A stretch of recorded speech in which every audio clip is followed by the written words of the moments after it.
Covid 19 mbokk yi ñu ngi leen di nuyu di leen ziar bu baax a baax ñëw nag seen édition bi nga xam ne moom lañ jagleel lépp lu jëm ci wàllu mbas mi fii ci Sénégal ak tamit fa ca biti réew ci loolu nag miroir Covid 19 dellu si waat nag di ñëw wax ak yéen li gën a am solo ci wàllu njàng meek njàngale mi moo tax ca banlieue bu Ndakaaru lañ koy dooree ci école Sam-Sam 3 foofu nag gis nañ ne njàng meek njàngale mi nga xam ne moo war a door ci alxames bi ba matul dina am ay jafe-jafe yu métti li ko waral ñàkkum ndox ak tamit école boo xam ne xaw naa salteel lool yooyu li mbir nag tax na ba enseignants yi ñu ci bëri nag amuñu fit mën a delluwaat ci yooyu la classe jàngale fa moo tax nag fi mu ne xel ñaar am na ci buñ ca jógee dañuy dem ca lycée d'excellence bi nga xam ne moo nekk ca diwaanu Yëmbal ñu naan ko Cheikh Ibrahima Diop boobule lycée nag moom jamono ji lépp yem na ngir nag ñu amal njàng mi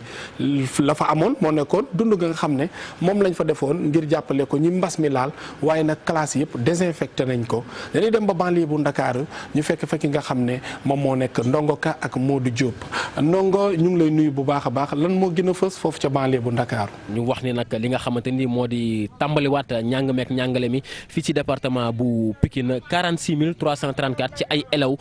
yu nekk ci département bi ci école publique ak privée la tàmbaliwaat njàngale mi nag daal di soxal bu dee ci wàllu formation tamit 120 ci ay élèves la mbir mi daal di soxal waaye demal lañ leen ci benn ci l'école yu nekkee ca jàmm gën Sicap Mbao mu di école Sam-Sam 3 2005 ak léegi nag ndoxum taw mi moo ko daal di nangu waaye juróom benn ci ay classe defaraat nañ ko ba 71 ci ay élèves ëllëg ci alxamis ji ñoo war a tàmbaliwaat jàngi si waaye calte ma nga fa ñàkkum ndox tamit ma nga fa naam yeesalaat nañu li nga xamante ni moo di l'école bi dañuy dem ñu xool li nga xamante ni moo xew ci googu lay école di Sam-Sam 3. ci école bi di préparer li nga xam ne mooy le retour des classes xale yi nga xam ne dañoo war a commencer jàng si waat donc ñu ñëwoon tey ak des jeunes du quartier ñëwoon vraiment pour nettoyer école bi waaw pour que xale yi aussi ñu seet naka lañ leen di accompagner ci li nga xam ne moom mooy retour des fêtes. loolu aussi gàllankoor la mooy ñàkkum ndox bi nga xam ne école bi amu ko parce que boo xoolee tey mesure barrière yi nga xam ne war nañu ko jël tey pour que xale yi aussi bu ñu ñëwee balaa ñuy dugg dem ci classe yi war nañu raxasu seen loxo ba mu set wecc lave-mains yi am nañu ko mais ndox mi aussi tamit ñu ngi doon def des démarches pour au moins nu mu gën a gaawee pour ñu dimbale ñu pour que ñu am ndox loolu aussi nekk na loo xam ne tamit jafe-jafe la. am na zone boo xam ne vraiment ni mu mel jaaduwul mais ñun pare nañu jël suñuy matuwaay accompagner li nga xam ne mooy les enseignants ak les élèves dinañ fi une équipe de dizaine de jeunes yoo xam ne chaque jour que jëfee fii la ñuy budi xëy ñëw di maanaam surveiller xale yi au moins ku ci nekk fa nga war a yem ci ni ñu ko waxee les mesures barrières yi nga xam ne dañ ko war respecter ñu mun ko respecter parce que ñun dañu jàpp ne ñun ay citoyens lañu. gannaaw bu ñu jógee ca école Sam-Sam 3 bu jàmm gën Sicap Mbao dem nañu ca Yëmbal Nord lycée d'excellence El Hadji Ibrahima Diop foofee nag reprise bi jàppal ni 679 ci ay élèves la daal di soxal bu dee ci troisième bi 147 bu dee ci terminal bi 505 waaye école bi wala sax lycée bi centre de distribution aide alimentaire bu état bi la loolee tax nag maire bi daal di fabu ak ñi mu àndal proviseur bi it daal di fabu ak ñi mu àndal ngir fexe ba ëllëg ci alxamis gi élèves yi bu ñu ñëwee fekk école bi mën a dalloo li nga xamante ni nag moo di njàng mi. Distanciation, solution alcoolisée, masque, point d'eau et tout ça, désinfection salle yi, organisation aussi salle de classe yi par groupe de 20 loolu yëpp pare nañu donc tey mën nañu ne daal pare nañu pour la reprise. foofu am na beneen ouverture de l'autre côté. donc loolu yëpp mën na def foofu fekk du am benn dérangement fii waaw loolu moom amul benn kii d'autant plus que foofu terrain de sport la foofu la ñu doon defee EPS mais comme ci reprise bi les cours d'EPS ne sont pas concernés donc amul benn problème pour ñun. point bi ngeen gis ci ginnaaw dafa nekk site boo xamante ne ñun ñoo jël lycée bi def ko suñu site pour mën a joxe ceeb bi dund bi ci population yi ci loolu nag mu amoon ay jafe-jafe yu mu juróon mooy maanaam. lycée bi ñu jaxase woon bagages yi di woon taalement delloo tey ñu mobiliser avec l'appui de la jeunesse communale 150 volontaires pour que ñu wàcc fii delloo waat lycée bi ni mu meloon waaye aussi machine boobu ngeen dégg moo koy désinfecté ñu désinfecté waat ko distribuer leen ay masques pour xale yi bu ñuy jàng si ñu mën a jàng dans les meilleures conditions. mu ngi noonu lii nag mooy li nga xamante ne nii moom lañ leen jëlali woon tey jii ci ñaar ci l'école Sam-Sam 3 ak lycée El Hadji Ibrahima Diop bu Yëmbal Nord jagleel ko nag lii di miroir Covid 19. Anta ñu lay jaajëfal bu baax a baax ci xibaar yooyu nga xam ne moom nga ñu indil jàmm gën bu Ndakaar ak diwaanu Yëmbal ca jàmm gën bu Thiès la ñu jëm foofu nag lépp yemb na jamono ji ngir nag ñu amal li nga xam ne moo nekk ubbite l'école yi ci loolu IEF bi di Arfan Seck nag moom jamono ji nee na li nga xam ne moo nekk solo masque yi ak tamit lii di distanciation sociale bi maanaam dandante bi lépp dinañ ko respecté diwaanu Thiès ñu dem fekk fa kii di Cheikh Anta Diop Cheikh Anta Diop ñu ngi lay nuyu. ñu dikkaate ji ci miroir ko Covid 19 fii ci diwaanu Thiès jagleel ko nag tàmbali gi nga xamante ne élèves yi dañ nañ ko tàmbaliwaat muy classe d'examen yi ñu mel ni élèves troisième yi ak élèves ñi nga xam ne ñooy CM2 waaye tey ji élèves troisième yi dañuy dem ci CM bu ñuy wax CM Diamaguène fii ci diwaanu Thiès foofee nag jël nañu seen matukaay ba tax na nag lu jëm ci wàllu distanciation sociale yi dañu leen ko respecté masque yi yëpp daanaka yemb na tey dafa am ay partenaires yoo xamante ni ñi nga jóge ca bitim réew di Africa Felis bu Sénégal te ñu am bànqaas fii ci Sénégal tabax ay classes yu yees peq nag jagleel ko élèves troisième yooyu ngir nag ñu bañ a sëmbaxloo ci classe yi daanaka classe yoo xamante ne classe bu nekk dina mën a def fukki élèves defe naa ne ngir ñu gën a mën a respecter distanciation sociale di leen bàyyi nag ak Mariama Badji ak ki nga xamante ne moom mooy Arfan Seck mi nga xamante ne moom mooy inspecteur d'académie de éducation et formation bu Thiès ville. bésu mbégte la.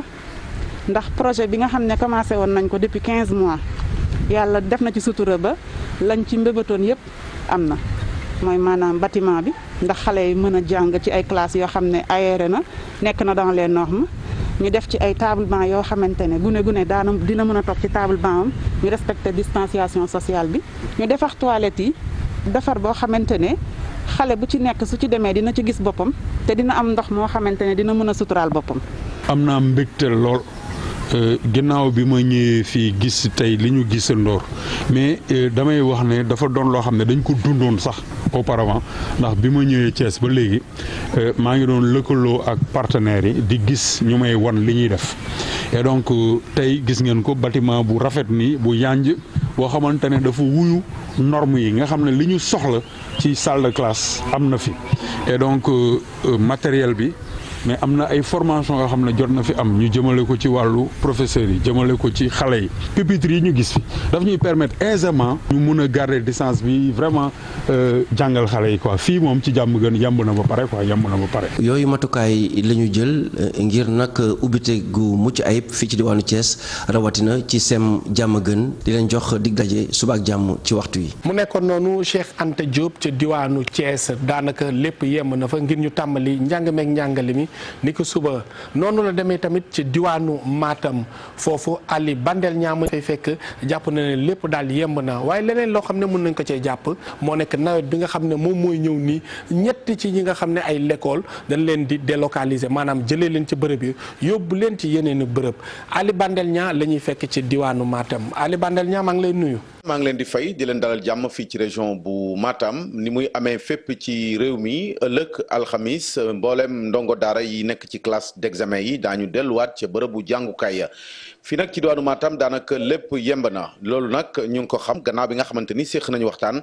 ak kii di Mbaye Babou doon inspecteur d'académie bu diwaanu Matam ndaxte nag fii ca rendez-vous ba njëkk ba te ñu avorté ko boobee la ñu jëloon lépp luy motukaay lu jëm ci wàllu raxas set ak sellal ci bërëbu jàngukaay yooyu le daanaka moom rek la ñu tollanti tey jii mboolem école yi nga xamante ni mu ngi ci biir région bu Matam te ndongo yi war fa dellu collectivité locale yi dugal nañu loxo ci poste jàppale njàng mi ak njàngale mi bu baax a baax lu ci gën a leer nag ak kàddu yi nga xamante ni moom moomu di Mbaye Babou du inspecteur d'académie bu diwaanu Matam dénk nañu ko. parce que fi ñu toll nii am nañu lu mot 418 structures yi nga xam ne war nañu accueillir des enfants ci école élémentaire ci collège ci lycée ñooñu ñëpp fi ñu toll nii tey jot nañu matériel bi nga xam ni mooy jumtuwaay yi nga xam ni war na tax ñu def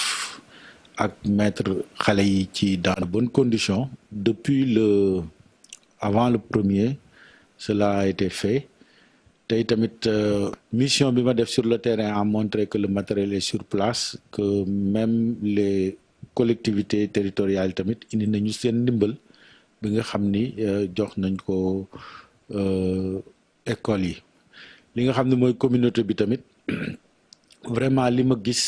li ma parents yi wax tamit rassuré na ma ndax li ñu woote mooy ñu am une dynamique communautaire en tout cas lépp lu nga xam ne mesure barrière la te war a teew ci biir école bi fi ñu toll nii teew na fa. ñuy delluwaat ci classe yi ci waxtu wi nga xamante ni nag nawet baa ngi door te ku wax nawet wax dem ak dikk bu xaw a jafe enclavement yenn bërëb yi waaye mel na ni am na ay matukaay yi nga xamante ni ñi yore wàllu njàngale mi jël nañ ko bu baax a baax. maintenant par rapport à l'hivernage tam jël nañu suñu ay matuwaay ndax recensé nañu école yi wala lycée wala collège bi nga xam ni dafa war a am jafe-jafe par rapport ak infrastructure yu fa ne. te fi ñu toll nii on a pu trouver que 3 structures ñaari lycée fi ñu toll nii jël naa les mesures nécessaires pour les transférer ñu dem ci yeneen école élémentaire notamment Sinthiou Garba notamment aussi Nabadji dans le Ranérou aussi am nañ fa benn école élémentaire boo xam ni dina nécessiter ñu wutal ko benn bâtiment te yaakaar naa IEF bi mi ngi ci. ci tënk mu nekkoon li ñu mënoon jàpp tey di xibaar yi ñu jagleel rentrée scolaire bi ñu jàpp ci alxamis kii fii ci diwaanu Matam ci biir miroir Covid 19 maamoon mbégte lool dégtal leen xabaar yooyu la di leen jox dig daje ëllëg bu soobee sunu borom. Ali Bandel ñaa gannaaw bañ ko jaajëfalee foofu ca diwaanu Matam dañuy dem ca diwaanu Bawol dem ca Diourbel fekk fa Mouhamadou Moustapha Ndiaye foofu nag lam ñuy xamle nit ñi nañu respecté woon wàllu mesure barrière yi li ci jëm nag ci wàllu masque yi nga xam ne moom lañ dem takk jamono ji dañ koo ñàkkal fay dañu ci bëree bëri kenn respecté tut ko rawate nag li nga xam ne moom moo nekk ci wàllu dem beeg dikk bi fi mu ne koo ci gis ñu ci bëri duñ takk masque noonu la ñuy duggee di dem. ñu dem ci diwaanu Bawol fekk nga xam ne moo nekk Mamadou Moustapha Ndiaye Mamadou Moustapha Ndiaye ñu ngi lay nuyu. ñu ngi lay fay di la dalal fii ci département bu Diourbel di nuyu téléspectateur TFM yi ñuy seetaan jamono ji soxna Faty restriction yi biñ ko wàññee ba léegi transport bi commencé daw couvre-feu bi ñu toxalaat ko ba 23h mel na ni nag sénégalais yi wala askan wi dañu soppi ñoom it ni nga xam ne moom lañ doon doxee dugg nañ ci dëkk bi nag laajte nañ am na ñu ngi dajeel mais xalaat yi daal dafa waroo am na ñi nga xam ne fi mu toll ni wax dëgg yàlla relâchement dëgg la ñu def. léeg-léeg lu bëree damay tekki def ci poche bi nii rek su ma séenee gars yi yaa ma gën a xam sonn da lay fatt quoi noonu la demee mais nag wér-gu-yaram moom moo gën lépp moom wakkirlu daal lañ def fii ne ci yàlla bàyyi lépp yàlla fii ne xam nañ ne feebar waa ngi ci dëkk bi mi ngi ci réew mi yaa ma gën a xam mais nag moom fii ne moom dañoo volontaire wakkirlu rek bàyyi lépp yàlla. des fois da nga yëpp client boo xam ne yorut masque mais da nga gis ne yow da ngay liggéey rek boo ko bàyyee keneen da koy jël moo waral nga yóbbu ko mais c'est normal ñëpp war takk masque daal pour man loo xam ne da ngay aar sa bopp moom pour man chaque jour dañ ci war a nekk waaw waroo ci taay daal. bu dee ni police mu ngi fii it dey am na ci lu bëri mu ngi xaw a sooxe ndax tey da ngay dugg sax ci kataay yi nga xamante ne ñun moom lañ am ci dëkk bii receveur bi wala kii dawal day insister takk leen masque yi mais yow da ngay sentir que ni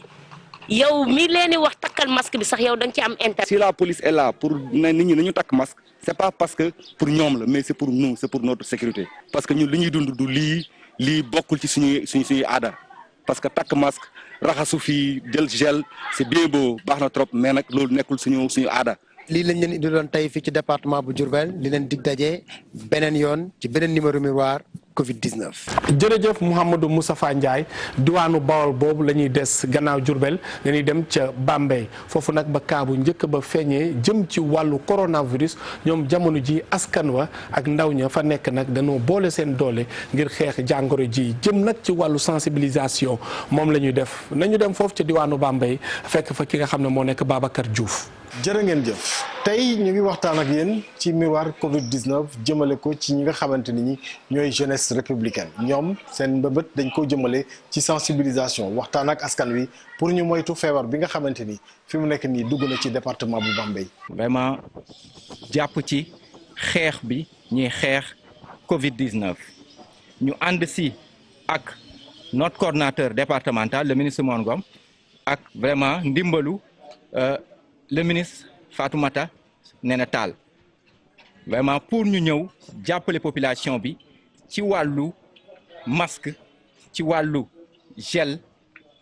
hydroalcoolique ci wàllu madar di détergent pour vraiment dimbale leen ngir ñu mën a moytu feebar bi. beneen mbir mi ñu jëmale ko ci li nga xamante ni moo di taxawaayu ñenn ci gone njaareem yi seen xam-xam la ñu génne wane ko ci benn matériel boo xam ne ni dañ koo defar li ñuy bañ mooy transmission communautaire. démontable nga xam ne mun naa dem ci mosquée mun naa dem ci bureau mun naa dem ci salle de classe aussi loolu moo waraloon moo ñu motivé woon aussi léger na nga xam ne c'est déplaçable. ñàkk a laal bouteille bi mun naa wàññi li nga xam ne mooy transmission communautaire yi. da ngeen jëf lii lañ leen fi indiloon ci xibaaru Covid 19 tey di leen jox dig daje beneen yoon ndek soob na sunu borom. mu nekkoon noonu Babacar Diouf ca diwaanu Bambey ñu koy jaajëfal bu baax a baax ci xibaar yooyu am solo loolu sax moo buur pàcc bu njëkk bi nga xam ne moom lañ jagloon lépp lu nekk ci biir réew mi bu ngeen taaxirloo léegi mbokk yi ñu daal di dem ci diwaanu biti réew gannaaw bàkk bi lay doon.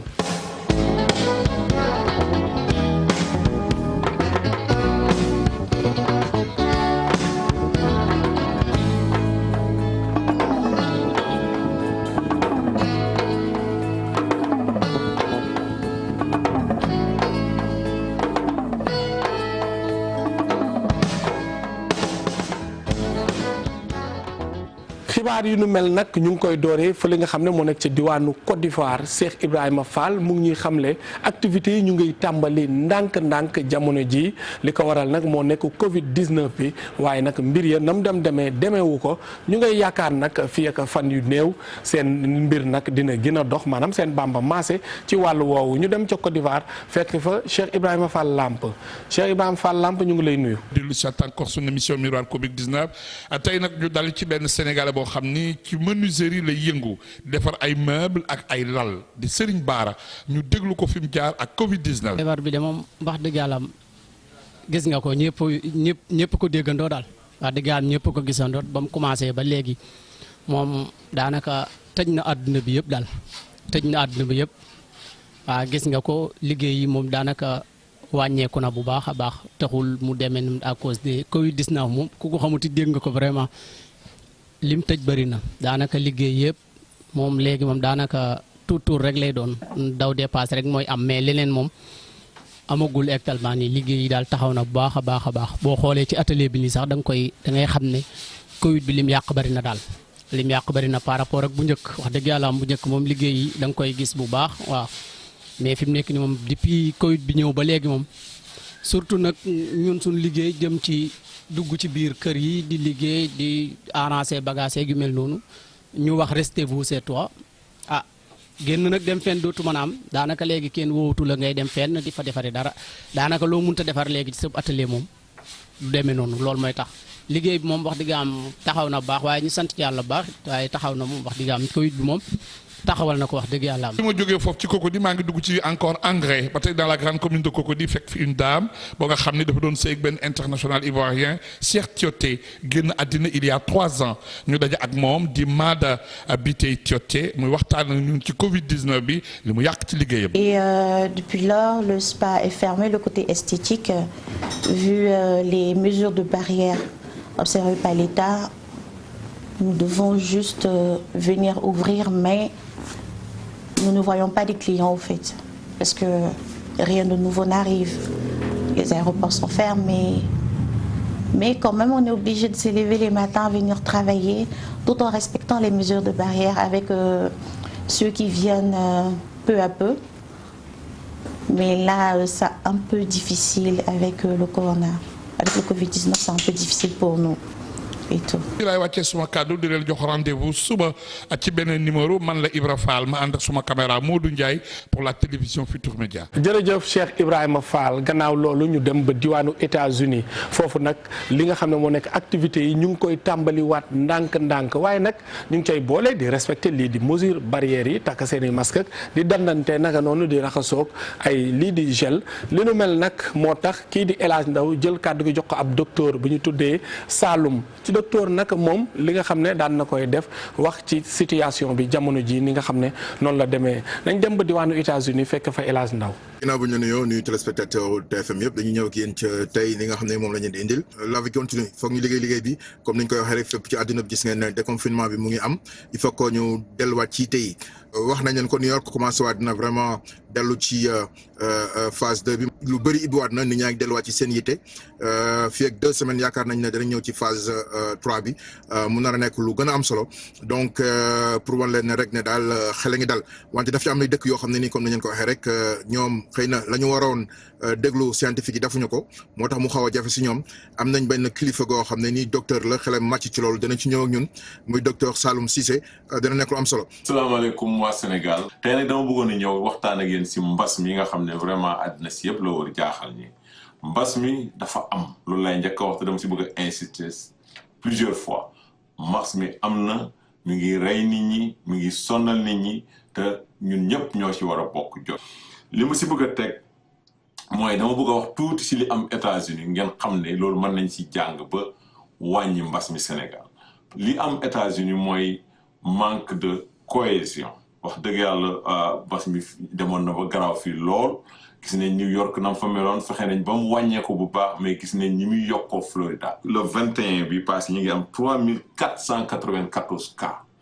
gis nañ ne su continuer def nii dans 6 mois hôpitaux yu Florida yëpp dinañ fees même buñ defut chirurgie maanaam dootuñ mën a admit kenn dootuñ mën a hospitaliser kenn donc loolu yàlla nañ si yàlla musal te it mën na am Sénégal loolu bëgguñ ko parce que ñun amuñ centre de santé yu doy amuñ hôpital yu doy donc lu weesu suñ capacité lu yomba la Florida gi ma fi joxee comme exemple léegi c'est un état républicain Texas ñu gis ngeen aussi ni fa nombre yi demee li ko waral mooy ñoom dégluwuñ li nga xam ne moom la scientiste yi waxee dëgg-dëgg scientiste yi dañ ne nañ respecté di raxas suñ loxo nañ di sol masque nañ di sorienté yooyu suñ ko deful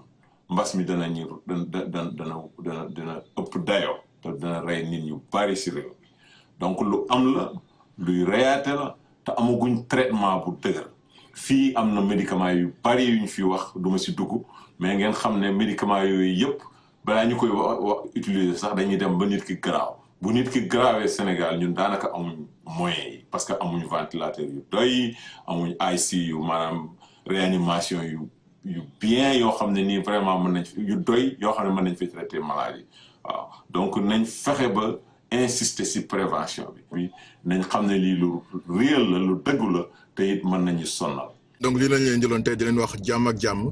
fu jàmm amul dara amu fa. El Hadj Ndaw diwaanu États-Unis ñu lay jaajëfal bu baax a baax am mbégte kontante tamit yéen i mbokku téléspectateurs yi àndoon ak yéen seen magazine bi ñu tuddee miroir Covid 19 lépp rek ngir daan coronavirus ndax nag jamono ji Sénégal weesu na lu toll ak juróom-benni junni ci ay cas waaye nag bu ñu nemmeekoo tamit lu jege 200 ñu ngi koy fas yéene am ñoo xam ne ñu ngi nekk ci biir kër docteur ñii di asymptomatique ñi nga xam ne tamit feebar bi daaneel na ne maanaam ñu ci bëri ñu ngi leen yóbbu ci ay situation ci ay kër yoo xam ne maanaam foofu dañ leen fay xool bañ ñu wàllante li nga xam ne moo nekk feebar bi moo tax nag jamono ji li ñuy gën a ñaax suñu bopp ñaax ko suñuy mbokku téléspectateur maanaam ngay jël say matuwaay ñuy takk masque di raxasu bu baax a baax suñuy loxo ñuy dandante bu ko defee mbas mi teel fee jógee ñu delluwaat suñu yitte